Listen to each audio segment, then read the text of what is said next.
Auzubillahi minasyaitonirrajim. Bismillahirrahmanirrahim. Saya pengarah urusan prestasi Setianggul Group of Companies. Hari ini kita menaja lebih kurang 200 orang. Bukan menaja, kita memberi zakat kepada 200 orang sempena menyambut Aidilfitri.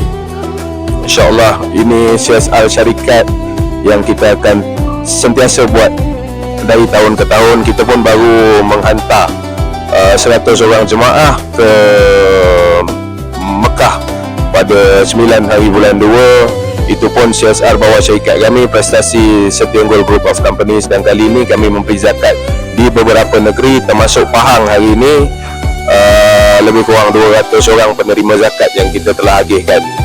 InsyaAllah minggu depan ada di negeri-negeri lain sehinggalah tamat bulan Ramadan ni.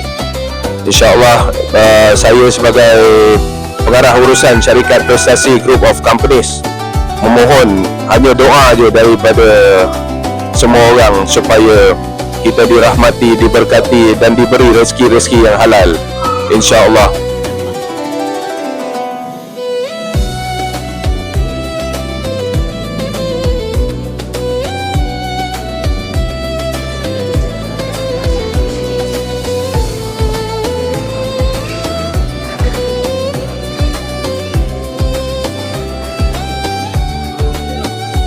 Bismillahirrahmanirrahim. Pada pagi ini kami telah pernah mengadakan satu majlis yang sumbangan zakat yang didahulukan oleh Saudara Haji Harif, yang mana sebanyak RM200 setiap asnaf telah pun menerima. Ini akan meringankan beban mereka lah sebahagian. Dan juga kami Timah ada lebih daripada 2,000 penerima sumbangan ini. Kami hulurkan ke seluruh daripada Johor sampai Kedah lah kita bagi. Alhamdulillah kami berjaya dihabiskan semua program ini. Hari ini adalah hari yang akhir untuk kami lah.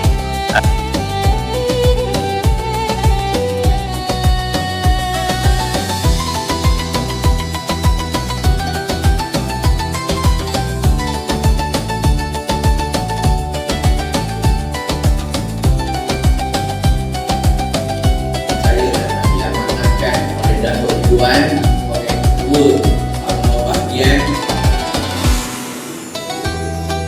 desain cantiklah sebarang sewa beli semangat pada Timah. Biasanya kami kutip juga dan kebutuhan untuk api, untuk air, untuk ekor, tapi Timah ni dia bagi biasa. Jangan minta sebarang sewaan pun kita ni. Okey lah.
Syukur Alhamdulillah, hari ini saya ingin mengucapkan ribuan terima kasih kepada Tuan Arif Haji Mukmin atas sumbangan beliau kepada mereka yang memerlukan.